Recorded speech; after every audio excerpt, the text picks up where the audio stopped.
नमस्कार भक्तों, आप सभी का हमारे चैनल अनोखे भक्त की कहानी में स्वागत है। भक्तों, आज की यह कहानी माँ संतोषी के एक ऐसे अनोखे भक्त की है जिसने अपने अटूट भक्ति से माँ संतोषी को प्रसन्न कर लिया। इस भक्त की ऐसी अटूट श्रद्धा भक्ति को देखकर माँ संतोषी को भी उस भक्त को बचाना ही पड़ा। यह कहानी है भक्त भोला की। भक्त भोला अपने बाल्यकाल से ही माँ संतोषी की पूजा किया करता था। भोला बचपन से ही माँ संतोषी के मंदिर में रहता था। माँ संतोषी की पूजा अर्चना को देखा करता था, इसलिए भोला को माँ संतोषी की भक्ति प्राप्त हुई। भोला जब बहुत छोटा था तभी उसके माता पिता की मृत्यु किसी दुर्घटना के कारण हो गई थी। भोला का अपना कोई नहीं था। उस नन्हे बालक को असहाय देखकर वहाँ के ही एक पुजारी को उस पर बहुत दया आई और उस पुजारी ने उसे अपने पुत्र के रूप में अपना लिया। उस पुजारी को भी कोई संतान नहीं थी, इसलिए उस बालक को गोद लेकर अपने संतान की कमी को भी पूरा कर लिया। वह पुजारी माँ संतोषी के मंदिर में ही सेवा किया करता था, वहीं रहा करता था। भक्तजनों के द्वारा जो भी दान दक्षिणा मिलता उसी से ही अपना गुजारा किया करता था। वह पुजारी बहुत ही धार्मिक और सत्य की राह पर चलने वाला था। वह पुजारी ने अपने गोद लिए नन्हे बालक का नाम भोला रखा था। वह बालक अपने नाम के अनुसार ही बहुत भोला था। पुजारी द्वारा भक्ति भाव पूर्वक की गई प्रतिदिन की पूजा को देखकर भोला बहुत प्रभावित था। उसके मन में भी माँ संतोषी की पूजा को देखकर भक्ति का उदय होने लगा। वह भोला माँ संतोषी को ही अपनी माँ मानने लगा। भोला भी प्रतिदिन माँ संतोषी की पूजा बड़े प्रेम से करने लगा। वह प्रतिदिन पहले माँ संतोषी को भोग लगाता, तभी वह अपना भोजन करता। अब तो भोला के मन में भक्ति इतना बढ़ गई कि अब वह जब कभी भी भोजन करने बैठता तब वह उस भोजन को माँ संतोषी को भोग लगाता। तब जाकर वह उस भोग को माँ संतोषी का प्रसाद मानकर उस भोजन को ग्रहण करता। माँ संतोषी के प्रति इतना लगाव, इतना भक्ति, ये सब कुछ माँ संतोषी देख रही थी। भोला माँ संतोषी की यूं ही भक्ति करते करते कब 15 वर्ष बीत गए पता ही नहीं चला।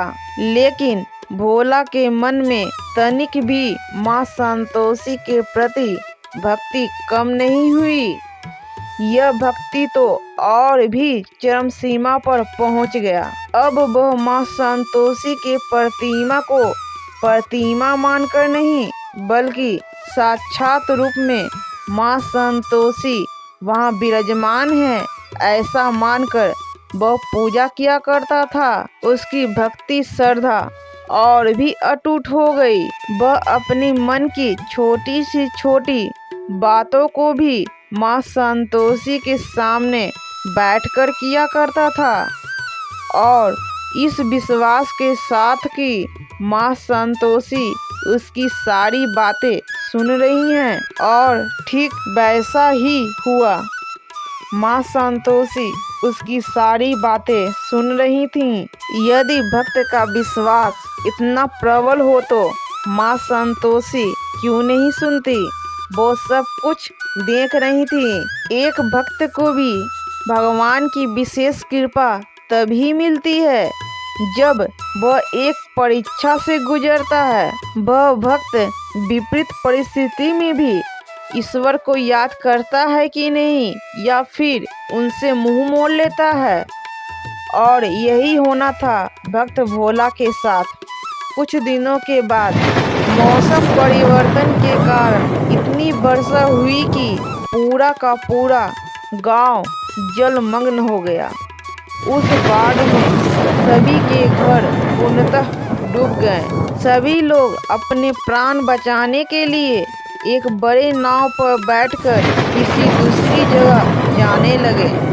उस नाव पर गांव के सभी लोग थे, केवल उसमें भक्त भोला ही नहीं था। नदी का बहाव इतना तेज था कि यदि एक बार कोई व्यक्ति उसमें डूब जाए तो उस व्यक्ति का शव तक न मिले। तभी नाव पर बैठे एक व्यक्ति ने सभी लोगों से कहा कि देखो देखो, वो भोला कैसे पानी में डूब रहा है, उसे भी अपने साथ नाव पर चढ़ा लो, फिर दूसरी जगह जाना।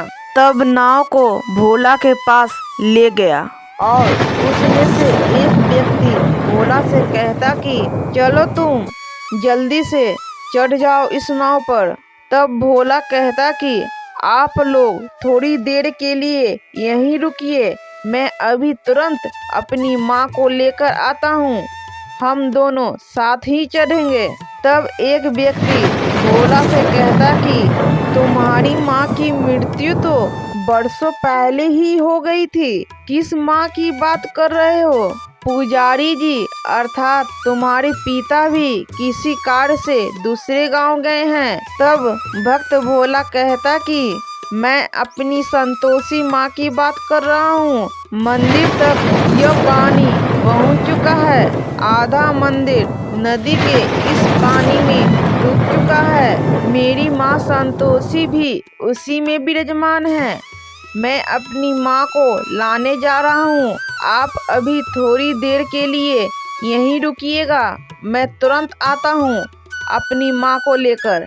तब गांव के एक व्यक्ति ने भोला से कहा कि वह पत्थर की प्रतिमा है, कुछ नहीं होगा, चलो यहाँ से। तब भोला ने कहा कि वह केवल प्रतिमा नहीं, वह मेरी माँ है, मैं माँ को अकेला नहीं छोड़ूंगा।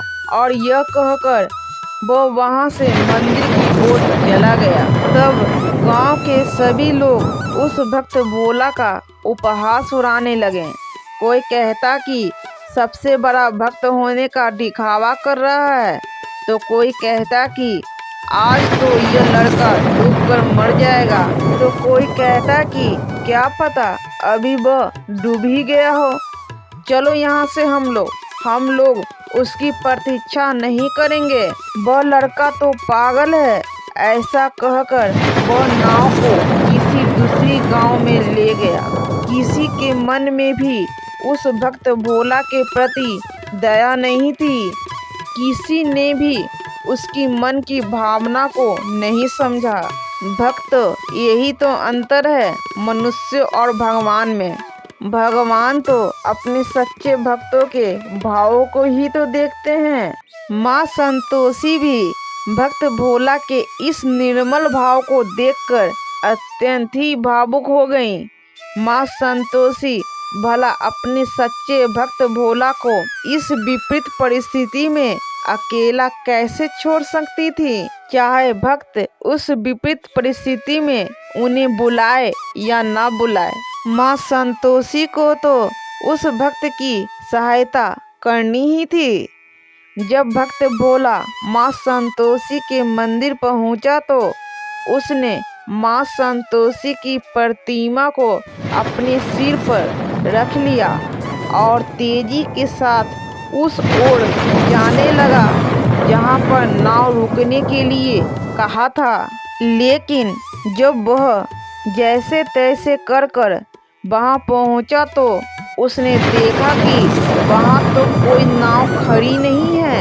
अब भक्त भोला को यह चिंता होने लगी कि वह दूसरे गांव कैसे जाएगा, अपना प्राण कैसे बचाएगा। तेज वर्षा के कारण नदी की धारा और तेज हो गई, पानी का स्तर और भी तेज उठता चला गया। अब तो भक्त भोला भी डूबने लगा, लेकिन उसने माँ संतोषी की प्रतिमा को अपनी पूरी शक्ति के साथ पकड़े रहा। वह माँ संतोषी की प्रतिमा को छोड़ने का नाम ही नहीं ले रहा था। अब भक्त भोला अपने चारों तरफ पानी ही पानी देखकर, अपने प्राणों पर संकट देखकर, उसने ममतामयी माँ संतोषी को याद करने लगा। भला माँ संतोषी अपने पुत्र के प्राणों को संकट में देखकर शांत कैसे बैठ सकती थी। पूरा का पूरा गांव ही जलमग्न हो गया था। न कोई पेड़ पौधा दिखाई पड़ रहा था जिस पर चढ़कर भोला अपने प्राण बचा सके, और न ही कोई सूखा स्थान दिखाई दे रहा था। तभी अचानक से भक्त भोला के पास न जाने कहां से गौ माता आ गई। भक्त भोला के मन में लगा कि जरूर ये भी कहीं से पानी में बहकर आ गई है। भक्त भोला ने तुरंत गौ माता के पूंछ को पकड़ लिया। अब भक्त भोला भी वहां बहकर जाने लगा जहां जहां गौ माता बहकर जा रही थी। कुछ दूर जाने के बाद भक्त भोला ने जैसे ही पलक झपका, तब वह देखता है कि गौ माता ने उसको उस स्थान पर लेकर आ गई हैं जिस स्थान पर सूखा था। चारों तरफ हरे भरे पेड़ पौधे थे। भक्त भोला ने देखा कि गौ माता उस स्थान पर उसको ले जाने के बाद वहां से बेअदृश्य हो गई। भक्त भोला समझ गया कि माँ संतोषी ने ही उसकी प्राण बचाए हैं, और वास्तव में यही सत्य था कि माँ संतोषी ने ही अपनी भक्त की रक्षा के लिए गौ माता को उसके पास भेजी थी। भला माँ संतोषी अपने बच्चों को अकेला कैसे छोड़ सकती थीं? उनको तो भक्त के प्राण बचाने ही थे, भले ही सारा संसार उसका साथ छोड़ दे, लेकिन माँ संतोषी अपने बच्चों का साथ कभी नहीं छोड़ सकती। भक्त भोला को बहुत जोर भूख लगी थी। इसका एहसास माँ संतोषी को पहले से ही था, इसलिए उन्होंने उस भक्त की भूख मिटाने के लिए उस जंगल में फलों से भरे पेड़ पौधे की व्यवस्था की थी, और प्यास बुझाने के लिए मीठे पानी की छोटे झरने की व्यवस्था कर दी थी। अब होना क्या था, जब तक गांव का सारा पानी नहीं निकल जाता, तब तक भक्त भोला बड़े आराम से उस स्थान पर रहता और माँ संतोषी की प्रतिमा के सामने बैठकर उनका नाम जपता रहता। और जब उसे भूख लगती तो वह फल तोड़कर खा लेता, और जब उसे प्यास लगती तो वह उस मीठे झरने का पानी पी लेता। इसी तरह समय बीत गया, और 1 महीने बाद गांव का सारा पानी पूर्णतः बाहर निकल गया। अब तो गांव के सारे लोग भी उस गांव में आ गए। अब भक्त भोला भी अपने घर जाने लगा। जब भक्त भोला अपने घर पहुंचा तो गांव के सभी लोग उसे देखकर आश्चर्यचकित हो गए, और सभी मन में यह विचार करने लगे कि ये लड़का तो पानी में डूबकर कब का मर गया था, फिर यह जीवित कैसे? फिर एक व्यक्ति ने भक्त भोला से यही प्रश्न पूछ लिया कि हमने तो सोचा था कि तुम तो पानी में डूबकर मर चुके हो, इसलिए हम लोग नाव लेकर वहां से चले गए, लेकिन तुम तो जीवित हो कैसे? तब भक्त भोला ने अपनी सारी घटना बता दी। ये सारी घटना को सुनकर गांव के सभी लोगों का सिर झुक गया, और उन लोगों ने भक्त भोला से क्षमा मांगी और कहने लगे कि हम लोग बड़ा स्वार्थी हो गए थे, हम लोगों को क्षमा कर दो। भोला, तुम सच में माँ संतोषी के सच्चे भक्त हो। माँ संतोषी की तुम पर विशेष कृपा है। और सभी गांव वालों ने मिलकर भक्त भोला को प्रधान के पद पर स्थान दे दिया। अब जब भी किसी की कोई समस्या होती तो उसका समाधान करने के लिए भक्त भोला के पास आता और भक्त भोला माँ संतोषी का नाम लेकर उस समस्या का समाधान कर देता। इस तरह भक्त भोला का मान सम्मान सभी लोगों के मन में बढ़ गया। भक्तों, आज की यह कहानी हमें यह बताती है कि यदि भक्त अपनी विपरीत परिस्थिति में भी भगवान का साथ नहीं छोड़ता है तो भगवान उस भक्त का साथ कभी नहीं छोड़ते। क्या है, सारा संसार ही उस भक्त का साथ क्यों न छोड़ दे, लेकिन भगवान अपने भक्त का साथ कभी नहीं छोड़ते हैं। भगवान तो केवल अपने भक्त के मन के भावों को ही देखते हैं। इसलिए भक्त को अपने भगवान पर अटूट विश्वास सदैव बनाए रखना चाहिए। जय मां संतोषी। धन्यवाद।